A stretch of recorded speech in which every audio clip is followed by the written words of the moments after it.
Em meio ao caos de uma feira livre na periferia de São Paulo, as vozes dos feirantes se sobrepunham num pregão constante.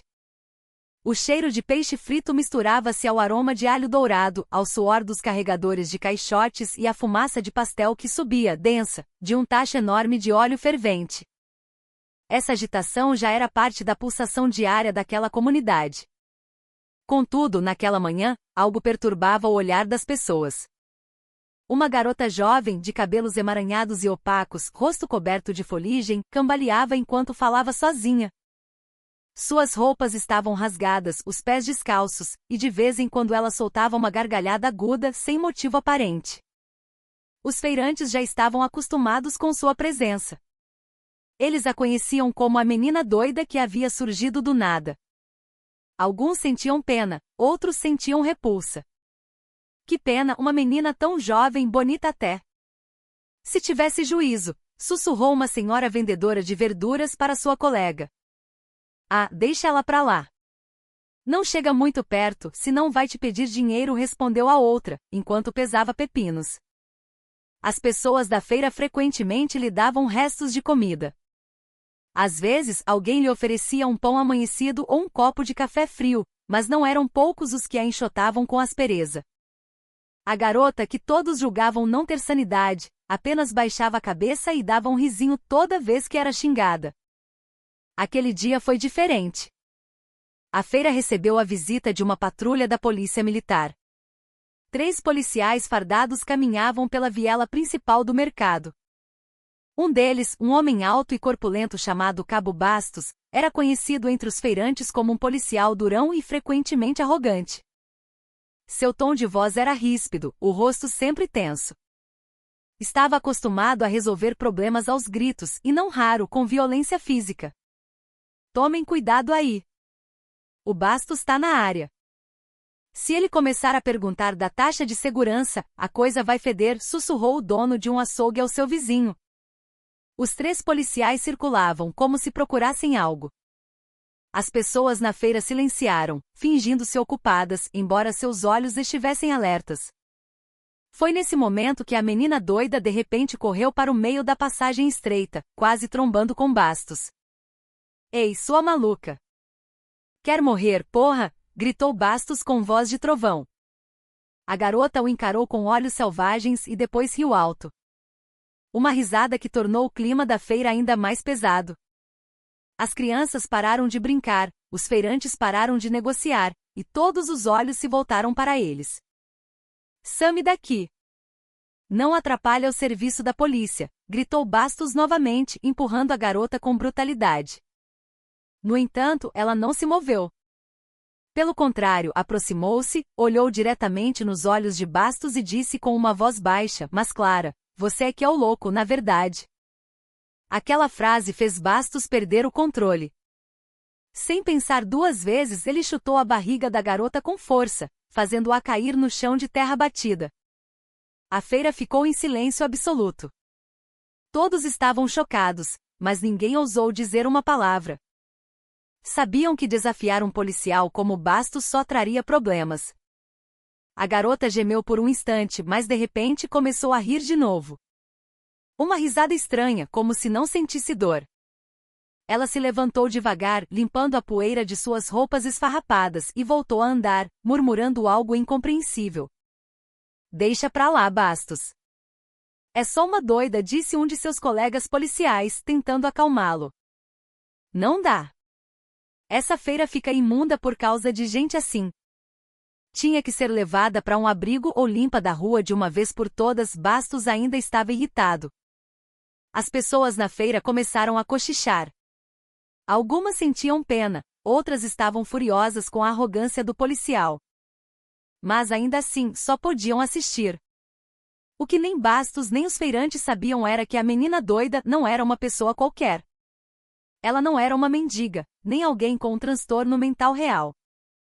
Seu nome era Lara, uma estudante do ensino médio recrutada como agente infiltrada júnior em uma operação secreta. Seu fingimento de louca era apenas um disfarce para monitorar uma rede de milicianos que atuava na feira, muitas vezes em conluio com policiais corruptos. Nas últimas semanas, Lara havia sido designada por um inspetor sênior da Polícia Civil para coletar informações sobre extorsão, a taxa de segurança, contrabando de mercadorias ilegais e outras práticas ilícitas que ocorriam ali. Ela foi escolhida por seu rosto ainda ingênuo, seu corpo pequeno e porque ninguém jamais suspeitaria de uma menina doida como uma agente. Assim, todos os dias, Lara ia à feira, falava sozinha, cambaleava e comia da caridade alheia.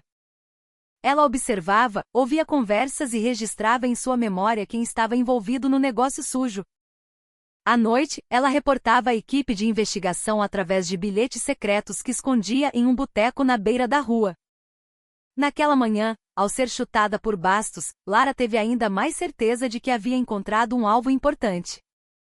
O policial arrogante não estava apenas fazendo uma patrulha de rotina. Era muito provável que ele tivesse uma ligação direta com os milicianos da feira. Sua reação exagerada a ela era um sinal forte.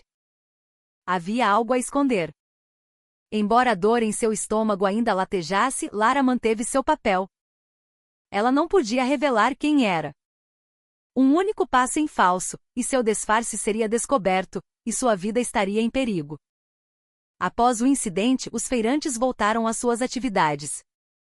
Embora o clima ainda estivesse tenso, Bastos e seus 2 colegas continuaram a patrulha, mas o olhar desconfiado de Lara seguia à distância. Ela sussurrou para si mesma: tenho que ter cuidado. Ele não é um policial comum. Ao longe, um homem de meia-idade, dono de uma banca de jornal na esquina da feira, observou todo o incidente com uma expressão intrigada. O homem se chamava Seu Jorge. Ele costumava dar restos de cigarro ou um copo de café para a menina doida. Para ele, aquela garota era diferente dos outros loucos.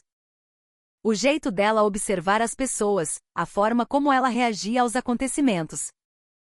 Era muito metódico para alguém que realmente havia perdido o juízo. Em seu coração, Seu Jorge se perguntava: quem é essa menina afinal? E por trás da agitação da feira que voltava ao normal, a verdadeira tempestade estava apenas começando a se formar. Aquela noite pareceu longa. Lara se escondeu em uma guarita de segurança abandonada, tremendo de frio. Sua respiração estava ofegante, seus joelhos cobertos de lama, mas ela não largava o celular com a gravação. Era a única prova que poderia derrubar Bastos e sua rede. Ao longe, o som de motos se aproximava. Luzes de lanternas varriam o local. Lara sabia que eram os capangas procurando por ela. Se fosse pega esta noite, tudo estaria acabado. De repente, vindo de um beco, a figura de Seu Jorge apareceu. O homem mais velho se aproximou lentamente e sussurrou: rápido, venha comigo. Não fique aqui. Sem muitas perguntas, Lara seguiu seus passos. Eles andaram por corredores estreitos, passaram pela porta dos fundos de sua banca de jornal e entraram. Lá dentro, Seu Jorge trancou a porta. Você acha que eu não sei, menina? Eu também já fui X9 informante. Quando era jovem, ajudei a polícia a desmantelar uma rede de tráfico aqui mesmo nesta feira. Eu conheço o olhar de quem está em uma missão. É o seu olhar. Lara baixou a cabeça. Seus olhos se encheram de lágrimas. Seu Jorge, se eles descobrirem que eu não sou louca de verdade, eu tô acabada. Mas eu preciso entregar essa prova. Seu Jorge assentiu com firmeza. Amanhã de manhã eu te levo para encontrar a pessoa certa. Você não pode mais agir sozinha. Na manhã seguinte, a feira estava movimentada como sempre, mas a tensão ainda era palpável. Marreta e seus capangas andavam de um lado para o outro. Seus rostos pareciam apreensivos. Bastos também apareceu. Desta vez com uma expressão ainda mais dura que o habitual. Continuem procurando. Não deem moleza. Se for preciso, limpem essa feira desse lixo, disse Bastos friamente. Os feirantes só conseguiam baixar a cabeça. Ninguém se atrevia a revidar. Sabiam que uma palavra errada poderia torná-los a próxima vítima. Porém, no boteco da Dona Cida, algo diferente estava acontecendo. Um homem de camisa simples estava sentado na mesa do canto. Ele parecia um feirante comum, mas na verdade era um inspetor sênior do DEIC, Departamento Estadual de Investigações Criminais, disfarçado. Lara, acompanhada por seu Jorge, aproximou-se dele. Aqui está, doutor. A prova que eu gravei, disse Lara, entregando o celular. Suas mãos tremiam. O inspetor ligou o aparelho. Viu a gravação nítida do rosto de Bastos recebendo uma mala de marreta no galpão. Ele assentiu, satisfeito. Bom trabalho, garota. Esta prova é muito forte. Você fez um ótimo trabalho. Agora, deixe o resto com a gente. Do meio para o fim da tarde, a grande operação começou. Uma equipe especial do DEIC, vestida paisana, espalhou-se pela feira. Eles fingiam ser compradores, vendedores ambulantes e até catadores.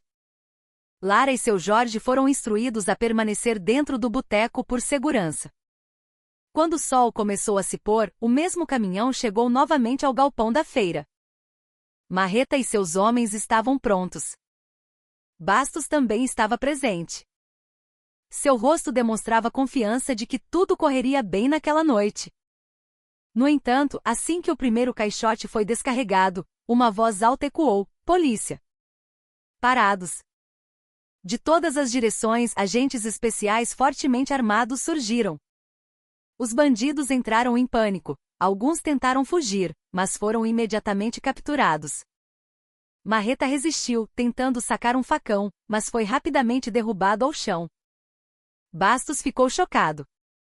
Seu rosto ficou pálido, mas ele ainda tentou argumentar. Vocês prenderam errado. Eu sou policial, ele gritou. Contudo, o inspetor sênior se adiantou, mostrando o celular com a gravação.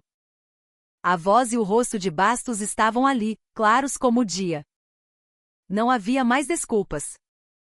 O rosto de Bastos mudou de arrogante para desesperado. Ele foi finalmente algemado na frente dos feirantes que ele tanto oprimiu. As pessoas começaram a sussurrar, e algumas até ousaram falar.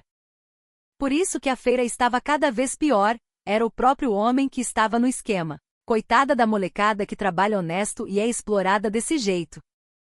Alguns feirantes olharam em direção ao boteco da Dona Cida, onde Lara espiava pela janela. O olhar deles era diferente desta vez. Não era mais de nojo por uma menina doida, mas de profundo respeito pela figura que silenciosamente os havia salvado. Naquela noite a feira parecia respirar mais aliviada. Os milicianos foram presos.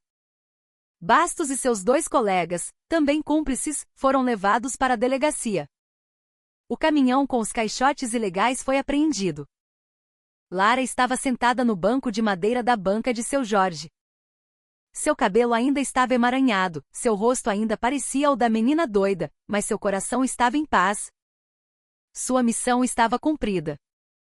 Seu Jorge bateu em seu ombro. Você é jovem, mas já teve a coragem de correr um risco desse tamanho.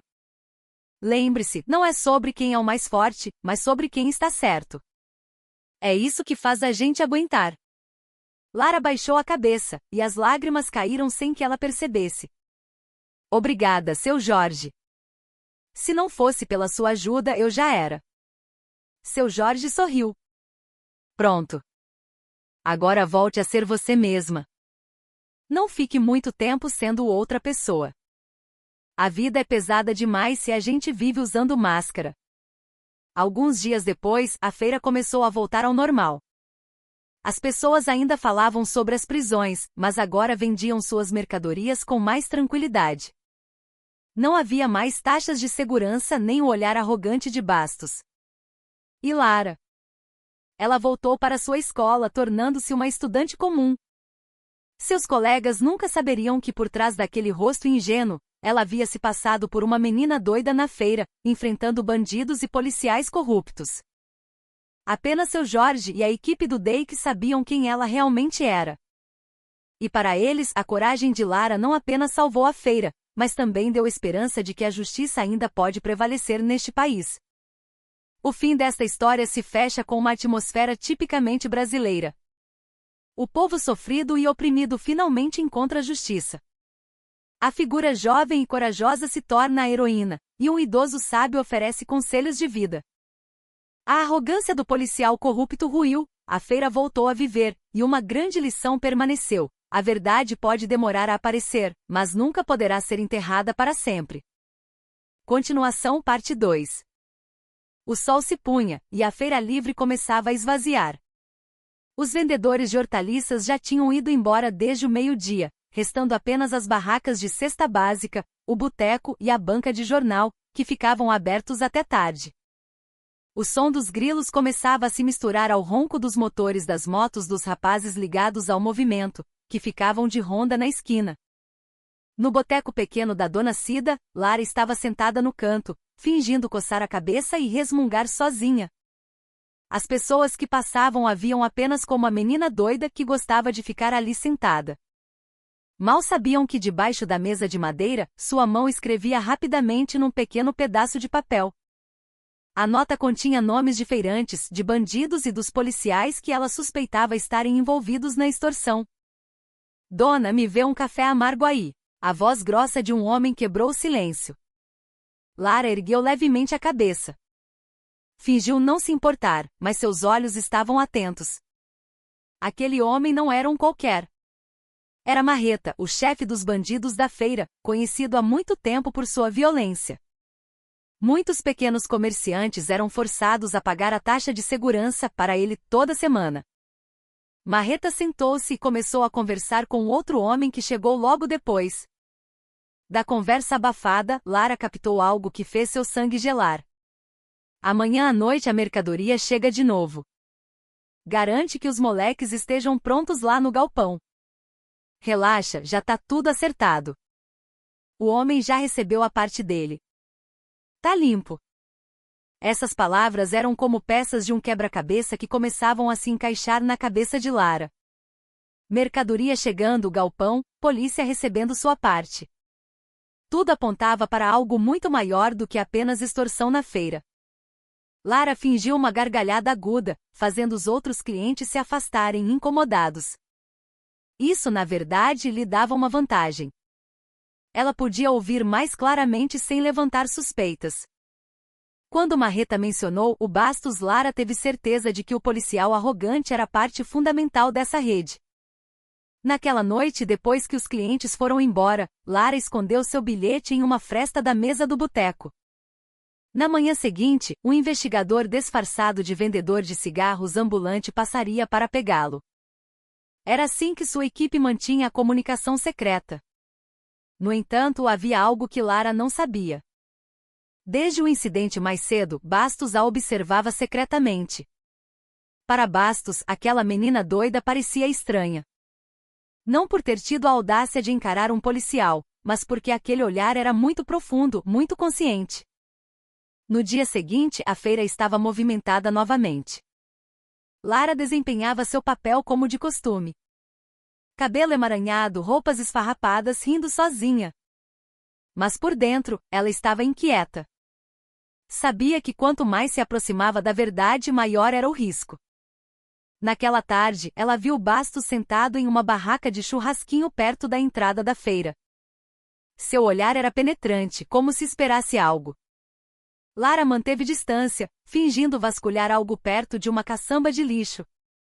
De lá, ela viu dois dos capangas de Marreta se aproximarem de Bastos.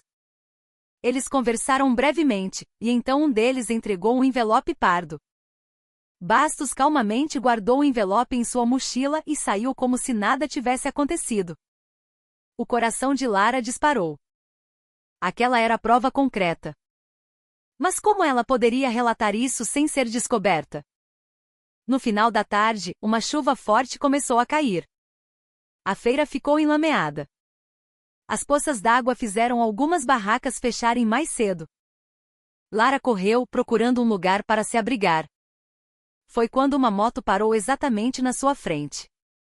Um capacete preto cobria o rosto do piloto, mas a voz que saiu de sua boca fez Lara enrijecer. Sobe aí. Se não subir, você sabe o que acontece. Era a voz de um dos capangas de Marreta. Lara fingiu estar apavorada como uma louca de verdade. Recusou, riu alto e saiu correndo em direção a um beco estreito.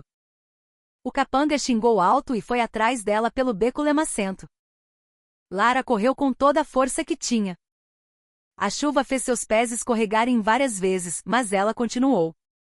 Felizmente, seu corpo pequeno e ágil a ajudou a escapar. Ela se escondeu atrás de um carrinho de cachorro-quente, prendendo a respiração até o som da moto se afastar. Por que estão suspeitando de mim? Ela pensou aflita. Será que meu disfarce está sendo descoberto? Naquela noite, ela voltou ao seu esconderijo temporário, um prédio antigo abandonado perto dos trilhos do trem. Lá, ela abriu uma pequena bolsa que escondia atrás de uma parede rachada.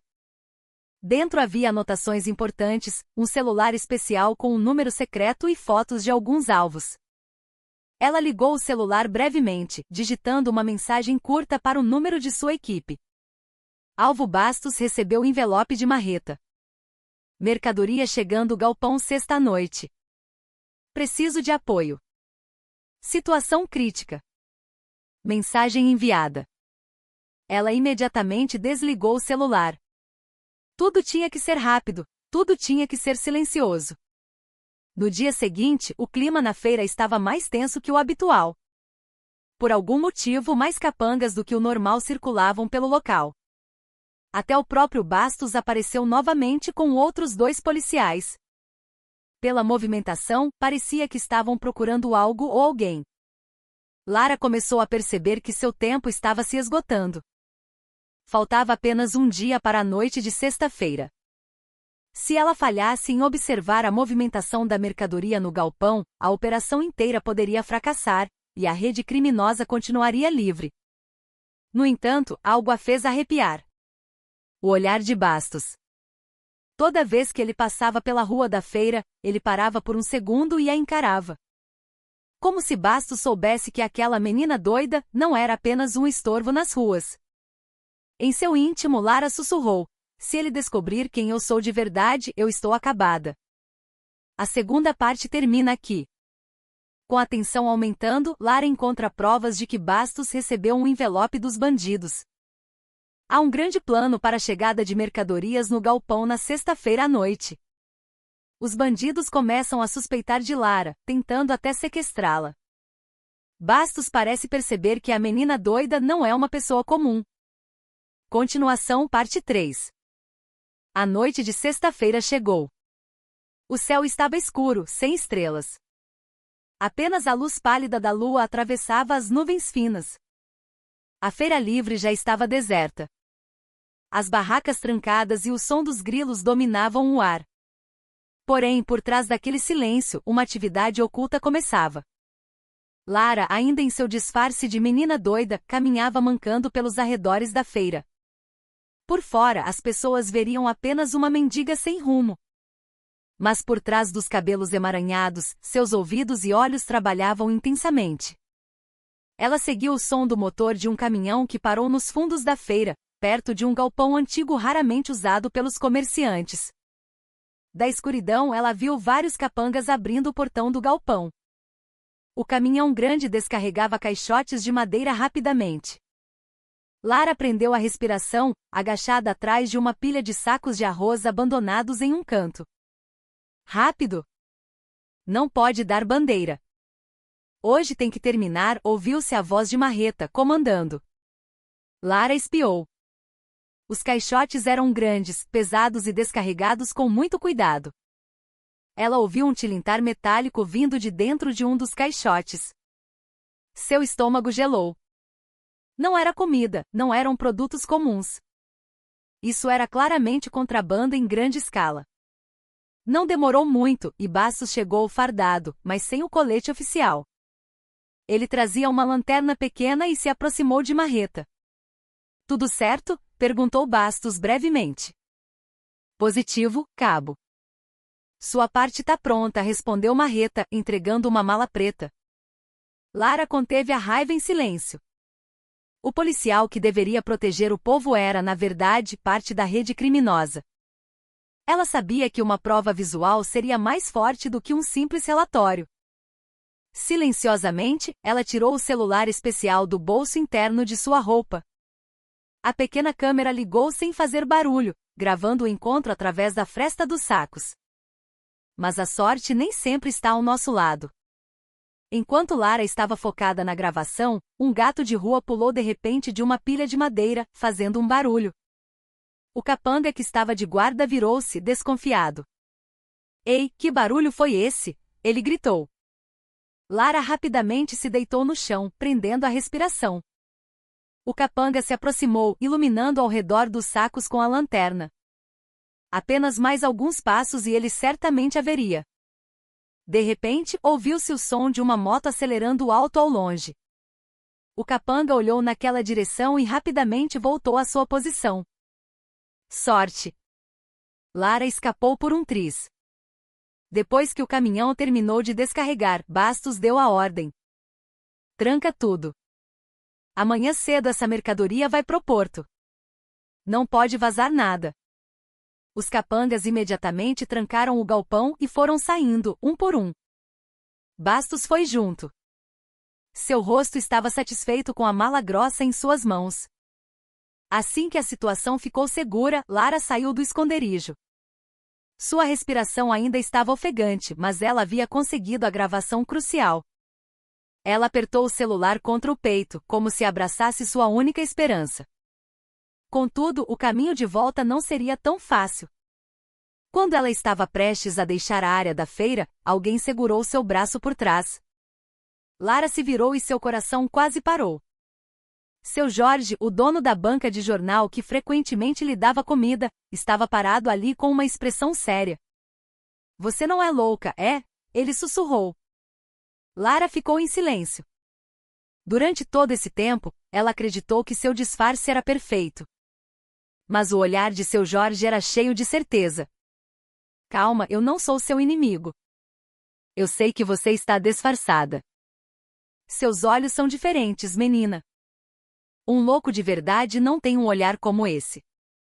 Lara hesitou, mas finalmente assentiu levemente. Ela já tinha visto a sinceridade nos olhos daquele homem muitas vezes. Se é assim, tome cuidado. Ouvi o Marreta e os homens dele dizendo que estão desconfiados de você. Não volte sozinha esta noite. É perigoso. Aquelas palavras deixaram Lara ainda mais inquieta. Mas ela precisava agir rápido. Aquela gravação tinha que chegar à equipe de investigação. Ela esperou alguns minutos e depois caminhou por um beco estreito em direção ao boteco da Dona Cida, o lugar habitual onde deixava suas anotações.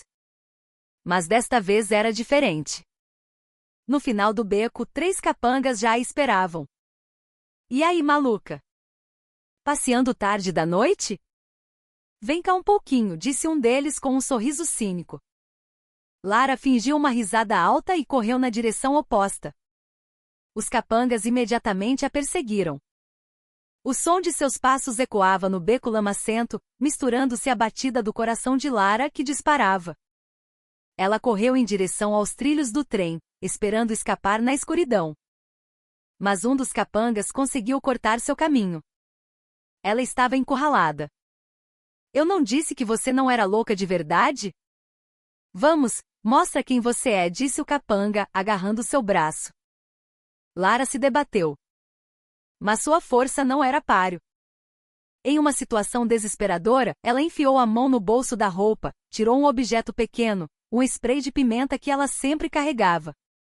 Uma borrifada rápida e os olhos do capanga arderam. Ele gritou de dor. Lara usou essa chance para fugir novamente, correndo pelos trilhos escuros.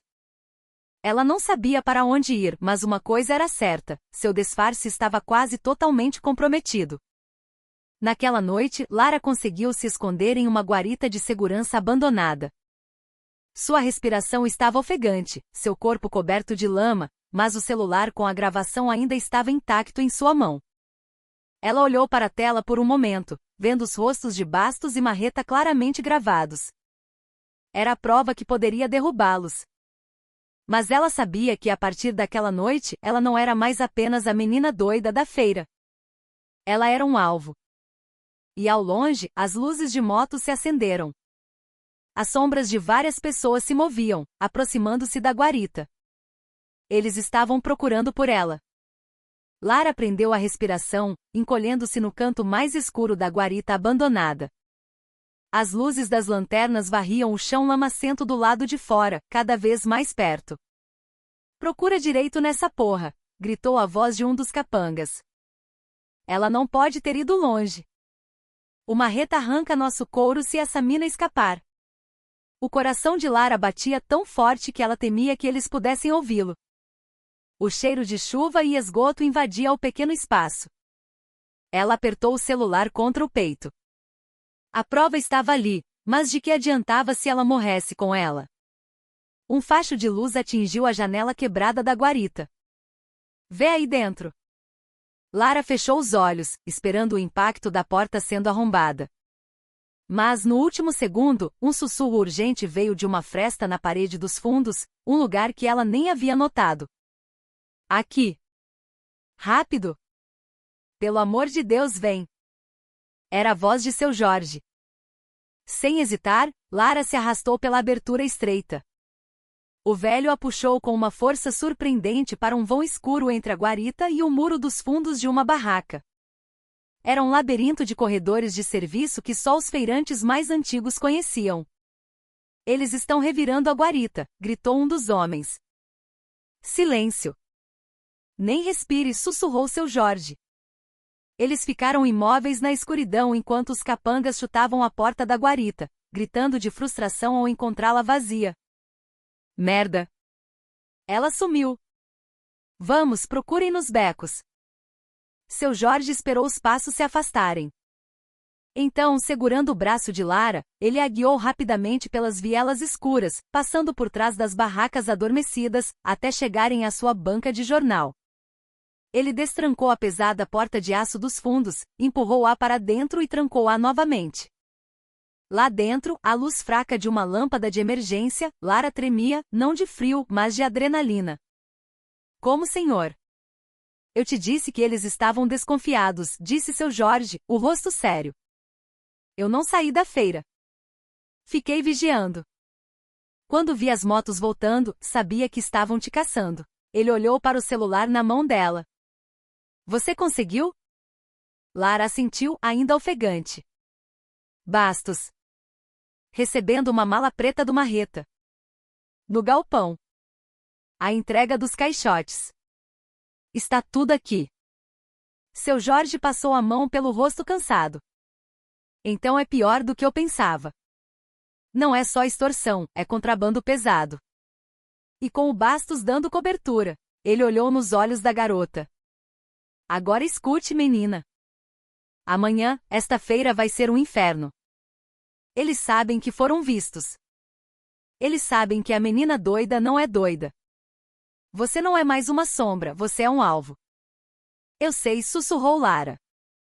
"Eu preciso entregar isso ao meu contato." "O inspetor que vem de manhã?" perguntou seu Jorge. Lara olhou surpresa. "Como o senhor sabe?" "Eu não sou burro, menina. Eu vejo o mesmo vendedor de cigarros vindo aqui todo dia, mas ele nunca vende nada. Ele só olha. Eu já vi esse tipo antes. Como eu te disse, eu já estive no jogo." Lara sentiu as lágrimas de tensão finalmente brotarem. "Eu tenho que encontrar com ele no boteco da Dona Cida."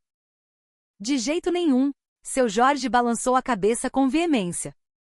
"O boteco será o primeiro lugar que eles vão vigiar. Eles vão ficar de olho em cada canto que você costumava ficar. Se você aparecer lá, você está morta." "E ele também." Lara sentiu um nó na garganta. Ele estava certo. "Me dá o celular", disse seu Jorge. Lara hesitou. Aquela era a única prova. Sua missão inteira. "Confie em mim", disse o velho, estendendo a mão. "Eles estão procurando por uma garota jovem, suja e que fala sozinha. Eles não estão procurando por um velho dono de banca de jornal que está aqui há 30 anos. Eu vou encontrar o seu vendedor de cigarros. Eu vou entregar isso." Lara olhou para o rosto firme de seu Jorge. Ela não tinha outra escolha. Lentamente, ela entregou o celular. "Fique aqui nos fundos", ordenou ele. Não faça um único barulho. Não importa o que aconteça lá fora, não saia. Eu volto assim que o sol nascer e o contato aparecer.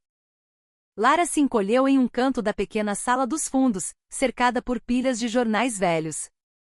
A noite foi a mais longa de sua vida.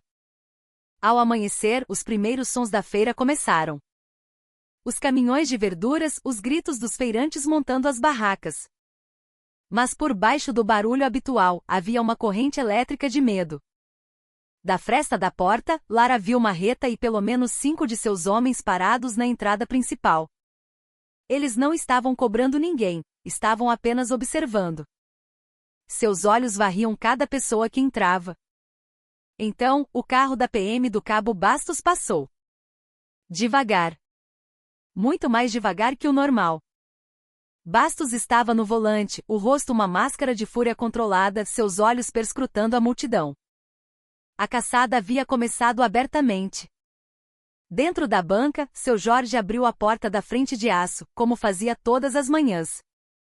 Ele arrumou os jornais, acenou para um feirante conhecido, agindo com uma normalidade impecável. Lara, escondida nos fundos, prendia a respiração. Por volta das 7 da manhã, ela ouviu. O homem disfarçado de vendedor de cigarros, o inspetor sênior. Ele caminhava calmamente, olhando em direção ao boteco da Dona Cida, provavelmente esperando por ela. Seu Jorge, sem demonstrar pressa, pegou um maço de cigarros de sua própria prateleira e chamou: "Ei, amigo. Tá com troco pra 50 aí?" O inspetor, pego de surpresa pelo chamado de um estranho, parou. Ele se aproximou da banca. "Bom dia. Deixa eu ver." Enquanto o inspetor fingia procurar troco, seu Jorge se inclinou para a frente, como se fosse pegar o dinheiro. "A menina não vem", ele sussurrou muito baixo. "A casa caiu ontem à noite. Ela tá segura comigo." Os olhos do inspetor ficaram imediatamente alertas. "Ela mandou isso", continuou seu Jorge. Com um movimento rápido, ele passou o celular de Lara por baixo do balcão, junto com o troco. A gravação da noite passada. Bastos e Marreta. No galpão. O inspetor pegou o celular e o troco, guardando-os no bolso instantaneamente. "Onde ela está?" "Segura. Mas eles estão caçando ela. O Bastos e o Marreta estão na feira agora." "Entendido", disse o inspetor, seu rosto agora sério. "Diga a ela para não sair de jeito nenhum. Não se mova. A cavalaria está vindo." O inspetor se virou e foi embora, desaparecendo na multidão. Seu Jorge voltou para dentro da banca. Ele olhou para Lara, que estava pálida nos fundos. Ele apenas assentiu uma vez. A mensagem foi entregue. Agora, tudo o que podiam fazer era esperar.